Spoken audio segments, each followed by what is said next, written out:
ಎಲ್ಲ ರೈತ ಬಾಂಧವರಿಗೂ ನಮಸ್ಕಾರ. ಇವತ್ತು ನಿಮ್ಮೆಲ್ಲರ ಬದುಕಿನ ಆಧಾರವಾದ ಭೂಮಿ ತಾಯಿಯ ಆರೋಗ್ಯದ ಬಗ್ಗೆ ಮಾತಾಡೋಣ. ಇದನ್ನ ಒಂದು ರೀತಿ ನಮ್ಮ ಹೊಲದ ಬ್ಲಡ್ ಟೆಸ್ಟ್ ಅಂದ್ಕೋಬಹುದು. ಪ್ರತಿಯೊಬ್ಬ ರೈತರು ತಮ್ಮ ಮಣ್ಣಿಗೆ ಮಾಡಿಸಲೇಬೇಕಾದ ಒಂದು ಪ್ರಮುಖವಾದ ಚೆಕಪ್ ಇದು.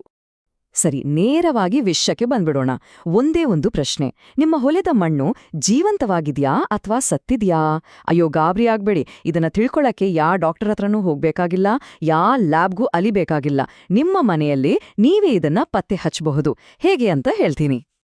ಮೊದಲು ನಾವೊಂದು ಮುಖ್ಯವಾದ ವಿಚಾರವನ್ನ ಅರ್ಥ ಮಾಡ್ಕೊಳ್ಬೇಕು. ನಮ್ಮ ಮಣ್ಣಿನಲ್ಲಿ ಕಣ್ಣಿಗೆ ಕಾಣದ ಲಕ್ಷಾಂತರ, ಕೋಟ್ಯಾಂತರ ಕೆಲಸಗಾರರು ಇದ್ದಾರೆ.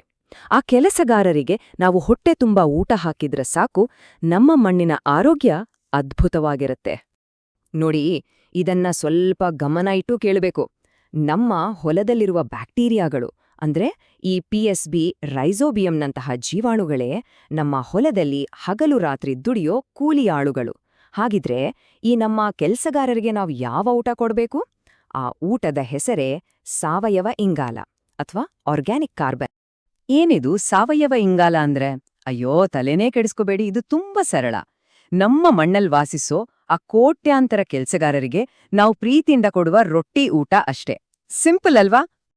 ಸರಿ, ಒಂದು ಕ್ಷಣ ಯೋಚನೆ ಮಾಡಿ. ನಿಮ್ಮ ಹೊಲಕ್ಕೆ ಲಾರಿಗಟ್ಲೆ ಕೂಲಿಯಾಳುಗಳನ್ನು ಕರ್ಕೊಂಡ್ ಬಂದ್ಬಿಟ್ರಿ, ಅದೇ ಅವ್ರಿಗೆ ತಿನ್ನೋಕೆ ಒಂದು ತುತ್ತು ಅನ್ನನೂ ಹಾಕಿಲ್ಲ. ಆಗೇನಾಗುತ್ತೆ? ಅವ್ರು ಕೆಲ್ಸ ಮಾಡ್ತಾರಾ? ಖಂಡಿತ ಇಲ್ಲ. ಒಂದು ಹಸಿವಿಂದ ಸತ್ತೋಗ್ತಾರೆ, ಇಲ್ಲಾಂದ್ರೆ ಕೆಲ್ಸ ಬಿಟ್ಟು ಓಡಿ ಹೋಗ್ತಾರೆ ಅಲ್ವಾ? ಇವತ್ತು ನಮ್ಮ ಹೆಚ್ಚಿನ ರೈತರ ಹೊಲಗಳಲ್ಲಿ ಸಾವಯವ ಇಂಗಾಲದ ಪ್ರಮಾಣ 0.5ಕ್ಕಿಂತಾನೂ ಕಡಿಮೆ ಇದೆ. ಅಂದ್ರೆ ಇದರ ನೇರವಾದ ಅರ್ಥ ಏನ್ ಗೊತ್ತಾ? ನಮ್ಮ ಹೊಲದ ಕೂಲಿ ಆಳುಗಳು ಹಸಿವಿನಿಂದ, ಉಪವಾಸದಿಂದ ಬಳಲ್ತಿದ್ದಾರೆ ಅಂತ. ಇದು ನಿಜಕ್ಕೂ ಆತಂಕಕಾರಿ ವಿಷಯ. ಸರಿ, ಈಗ ಸಮಸ್ಯೆ ಏನು ಅಂತ ಗೊತ್ತಾಯ್ತು. ಇದಕ್ಕೆ ಪರಿಹಾರ ಏನು? ರೈತರೇ, ಇನ್ಮುಂದೆ ನಿಮ್ಮ ಮಣ್ಣಿನ ಡಾಕ್ಟರ್ ಬೇರೆ ಯಾರೂ ಅಲ್ಲ, ನೀವೇ. ಯಾವುದೇ ಲ್ಯಾಬ್ಗೆ ₹1 ಖರ್ಚು ಮಾಡದೆ ಮನೆಯಲ್ಲೇ ಮಾಡಬಹುದಾದ 3 ಸರಳ ಪರೀಕ್ಷೆಗಳನ್ನ ನೋಡೋಣ ಬನ್ನಿ. ಮೊದಲನೇ ಪರೀಕ್ಷೆ ನೀರಿನ ಲೋಟದ ಪರೀಕ್ಷೆ. ಇದಕ್ಕೆ ಉಂಡೆ ಟೆಸ್ಟ್ ಅಂತಾನೂ ಕರೀತಾರೆ. ಇದು ಮಾಡೋಕೂ ಸುಲಭ ಮತ್ತೆ 100ಕ್ಕೆ 100 ವೈಜ್ಞಾನಿಕವಾದ ವಿಧಾನ. ಇದನ್ನ ಮಾಡೋದ್ ಹೇಗೆ ಅಂತ ಹೇಳ್ತೀನಿ ಕೇಳಿ. ಮೊದಲು ಒಂದು ಗಾಜಿನ ಲೋಟ ತಗೊಂಡು ಅದರಲ್ಲಿ 3/4 ಭಾಗ ನೀರು ತುಂಬಿಸಿ.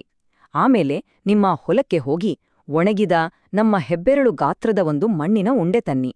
ಈಗ ಆ ಉಂಡೆಯನ್ನ ನಿಧಾನವಾಗಿ ಮೆಲ್ಲಗೆ ನೀರಿನೊಳಗೆ ಇಡಿ. ಅಷ್ಟೇ. ಈಗೇನಾಗತ್ತೆ ಅಂತ ಕಾದ್ ನೋಡೋಣ.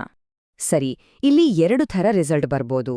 ಒಂದು, ನೀವು ಉಂಡೆ ಹಾಕಿದ ತಕ್ಷಣ ಅದು ಬುಸ್ ಅಂತ ಒಡ್ದು ಲೋಟದಲ್ಲಿರೋ ನೀರೆಲ್ಲ ಕೆಸರಾದ್ರೆ ಅದರರ್ಥ ನಿಮ್ಮ ಮಣ್ಣು ತುಂಬಾ ವೀಕ್ ಆಗಿದೆ, ಅದಲ್ಲಿ ಶಕ್ತಿ ಇಲ್ಲ. ಅಂದ್ರೆ ಬ್ಯಾಕ್ಟೀರಿಯಾಗಳು ಬಿಡೋ ಆ ಅಂಟು ಅದಲ್ಲಿ ಇಲ್ಲ ಅಂತ. ಇನ್ನೊಂದು ಸಾಧ್ಯತೆ, ನೀವು ಹಾಕಿದ ಉಂಡೆ ಗಂಟೆಗಟ್ಲೆ ಆದ್ರೂ ಶಿಸ್ತಿನ ಸಿಪಾಯಿ ತರ ಹಾಗೆ ಕೂತಿದ್ರೆ, ಸ್ವಲ್ಪನೂ ಕರಗದೇ ಇದ್ರೆ ನಿಮಗೆ ನೀವೇ ಬೆನ್ನು ತಟ್ಕೊಳ್ಬೋದು. ಯಾಕಂದ್ರೆ ನಿಮ್ಮ ಮಣ್ಣು ಸೂಪರ್ ಮಣ್ಣು, ಆ ಬ್ಯಾಕ್ಟೀರಿಯಾಗಳ ಅಂಟು ಮಣ್ಣನ್ನ ಗಟ್ಟಿಯಾಗಿ ಹಿಡಿದಿಟ್ಟಿದೆ ಅಂತ ಅರ್ಥ. ಈಗ 2ನೇ ಪರೀಕ್ಷೆಗೆ ಹೋಗೋಣ ಬನ್ನಿ.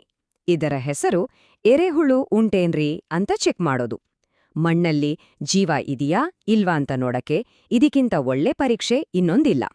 ಸಂಜೆ ಹೊತ್ತು ಅಥವಾ ಹೊಲಕ್ಕೆ ನೀರು ಹಾಯಿಸಿದ ಮೇಲೆ ಒಂದು ಗುದ್ದಲಿ ತಗೊಂಡು ನಿಮ್ಮ ಹೊಲದಲ್ಲಿ 1 ಅಡಿ ಆಳಕ್ಕೆ ಅಗೆದು ನೋಡಿ. ಒಂದೇ ಒಂದು ಎರೆಹುಳು ಕೂಡ ಕಾಣಿಸಿಲ್ಲ ಅಂದ್ರೆ ನಿಮ್ಮ ಮಣ್ಣು ಜೀವ ಕಳ್ಕೊಂಡಿದೆ ಅಂತ ಅರ್ಥ. ಬಹುಶಃ ರಾಸಾಯನಿಕಗಳನ್ನು ಹಾಕಿ ಮಣ್ಣು ಸುಟ್ಟು ಹೋಗಿರಬಹುದು ಅಥವಾ ಕಲ್ಲಿನ ತರಹ ಗಟ್ಟಿಯಾಗಿರಬಹುದು. ಒಂದು ವೇಳೆ ನಿಮ್ಗೆ ಎರೆಹುಳುಗಳು ಕಂಡ್ರೆ ನಿಮ್ಮ ಮಣ್ಣು ಜೀವಂತವಾಗಿದೆ ಅಂತ ಖುಷಿ ಪಡಿ. ಒಂದು ಮಾತು ನೆನ್ಪಿಡಿ, ಎಲ್ಲಿ ಎರೆಹುಳು ಇರುತ್ತೋ ಅಲ್ಲಿ ಸಾವಯವ ಇಂಗಾಲ ಇದ್ದೇ ಇರುತ್ತೆ. ಇನ್ನು 3ನೇ ಮತ್ತು ಕೊನೆಯ ಪರೀಕ್ಷೆ. ಇದು ನಮ್ಮ ದೈನಂದಿನ ಜೀವನದ ಒಂದು ಅದ್ಭುತವಾದ ಹೋಲಿಕೆಯನ್ನ ಬಳಸುತ್ತೆ. ಮಣ್ಣು ಎಷ್ಟು ಗಟ್ಟಿಯಾಗಿದೆ ಅಂತ ಪರೀಕ್ಷೆ ಮಾಡೋದು. ನಿಮ್ಮ ಹೊಲಕ್ಕೆ ನೀರು ಹಾಯಿಸಿ 4 ದಿನ ಆದ್ಮೇಲೆ ಬರಿಗಾಲಲ್ಲಿ ಮಣ್ಣಿನ ಮೇಲೆ ನಡೆದು ನೋಡಿ. ಅದು ಹೆಂಚಿನ ತರಹ ಟಣ್ಣಂತ ಗಟ್ಟಿಯಾಗಿದ್ರೆ, ಅಲ್ಲಲ್ಲಿ ಬಿರುಕು ಬಿಟ್ಟಿದ್ರೆ ಮತ್ತು ಕಾಲಿಗೆ ಮುಳ್ಳಿನ ಹಾಗೆ ಚುಚ್ಚುತ್ತಿದ್ರೆ ಅಲ್ಲಿ ಸಾವಯವ ಇಂಗಾಲದ ಕೊರತೆ ಇದೆ ಅಂತ ಅರ್ಥ. ಬದಲಾಗಿ ನಿಮ್ಮ ಮಣ್ಣು ಮೈಸೂರು ಪಾಕ್ ತರಹ ಮೆತ್ತಗಿದ್ರೆ, ಸ್ಪಂಜಂತರ ಇದ್ರೆ, ಹೂವಿನ ಹಾಗೆ ಮೃದುವಾಗಿದ್ರೆ ನಿಮ್ಮ ಮಣ್ಣಿನಲ್ಲಿ ಸಾವಯವ ಇಂಗಾಲ ಸಮೃದ್ಧವಾಗಿದೆ ಅಂತ ಅರ್ಥ. ಹೇಳಿ, ಈ ಹೋಲಿಕೆ ಮರೆಯೋಕ್ ಸಾಧ್ಯನಾ? ಸರಿ, ನನ್ನ ಹೊಲದ ಮಣ್ಣು ಹೆಂಚಿನ ತರ ಆಗಿದೆ, ಎರೆಹುಳನೂ ಎಲ್ಲ, ಈಗೇನ್ ಮಾಡೋದು ಅಂತ ಯೋಚನೆ ಮಾಡ್ತಿದ್ದೀರಾ? ಸ್ವಲ್ಪನೂ ಚಿಂತೆ ಬೇಡ. ಎಂಥ ಮಣ್ಣಿಗಾದ್ರೂ ಮತ್ತೆ ಜೀವ ತುಂಬಬಹುದು. ಅದಕ್ಕೆ ಸರಿಯಾದ ಪ್ರಿಸ್ಕ್ರಿಪ್ಷನ್ ಇಲ್ಲಿದೆ.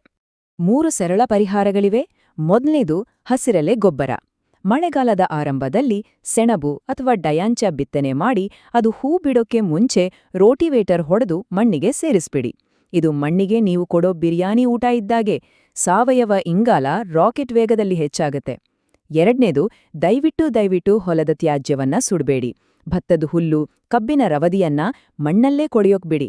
ನೀವು ಬೆಂಕಿ ಹಚ್ಚಿದ್ರೆ ಮಣ್ಣಿನ ಮೇಲಿರೋ ಕೋಟಿ ಕೆಲ್ಸಗಾರರನ್ನ ಜೀವಂತ ಸುಟ್ಟಾಗೆ. ಕೊನೇದಾಗಿ, ವರ್ಷಕ್ಕೊಮ್ಮೆ ಆದ್ರೂ ಚೆನ್ನಾಗಿ ಕಳಿತ ಕೊಟ್ಟಿಗೆ ಗೊಬ್ಬರ ಅಥವಾ ಸ್ಲರಿಯನ್ನ ತಪ್ಪದೆ ಬಳಸಿ. ಹಾಗಿದ್ರೆ ಇಷ್ಟೆಲ್ಲ ಮಾತುಕತೆಯಿಂದ ನಾವು ಕಲಿಯಬೇಕಾದ ಪಾಠವಾದ್ರೂ ಏನು? ಪ್ರತಿಯೊಬ್ಬ ರೈತರು ಜೀವನ ಪರ್ಯಂತ ನೆನಪಿನಲ್ಲಿಡಬೇಕಾದ ಅತಿ ಮುಖ್ಯವಾದ ಪಾಠ ಇಲ್ಲಿದೆ. ರೈತ ಮಿತ್ರರೇ, ಒಂದು ವಿಷಯವನ್ನ ಚೆನ್ನಾಗಿ ನೆನ್ಪಿಡಿ. ನೀವು ಎಷ್ಟೇ ₹1000 ಕೊಟ್ಟು DAP, ಯೂರಿಯಾ ತಂದು ಹಾಕಿದ್ರೂ ಅದನ್ನ ಗಿಡಗಳಿಗೆ ತಲುಪ್ಸೋಕೆ ಮಣ್ಣಿನಲ್ಲಿ ಜೀವ ಇರ್ಬೇಕು. ಆ ಜೀವ ಅಂದ್ರೆ ಅದೇ ಸಾವಯವ ಇಂಗಾಲ. ಯಾಕಂದ್ರೆ ರಾಸಾಯನಿಕ ಗೊಬ್ಬರ ಅನ್ನೋದು ಔಷಧಿ ಇದ್ದಾಗೆ, ಸಾವಯವ ಗೊಬ್ಬರ ಅನ್ನೋದು ಊಟ ಇದ್ದಾಗೆ. ಹೇಳಿ, ಬರೀ ಔಷಧಿ ನುಂಗಿ ಯಾರಾದ್ರೂ ಬದುಕೋಕಾಗತ್ತಾ? ಊಟನೂ ಬೇಕೇ ಬೇಕಲ್ವಾ? ಈಗ ಮಣ್ಣಿನ ಆರೋಗ್ಯದ ಬಗ್ಗೆ ಒಂದು ಸ್ಪಷ್ಟ ಚಿತ್ರಣ ಸಿಕ್ಕಿದೆ. ಆದ್ರೆ ಇನ್ನೊಂದು ಪ್ರಶ್ನೆ ಇದೆ. ನಮ್ಮ ಮಣ್ಣು ಹುಳಿಯಾಗಿದೆಯಾ ಅಥವಾ ಉಪ್ಪಾಗಿದೆಯಾ? ಅಂದ್ರೆ ಅದರ pH ಎಷ್ಟಿದೆ ಅಂತ ನಮ್ಮ ಅಡುಗೆ ಮನೆಯಲ್ಲಿ ಸಿಗುವ ಅಡುಗೆ ಸೋಡಾ ಮತ್ತು ವಿನೆಗರ್ ಬಳಸಿ ಪರೀಕ್ಷೆ ಮಾಡೋದು ಹೇಗೆ? ಇದು ಕೂಡ ಒಂದು ಕುತೂಹಲದ ವಿಷಯ ಅಲ್ವಾ? ಮುಂದಿನ ಸಲ ಅದರ ಬಗ್ಗೆ ಮಾತಾಡೋಣ.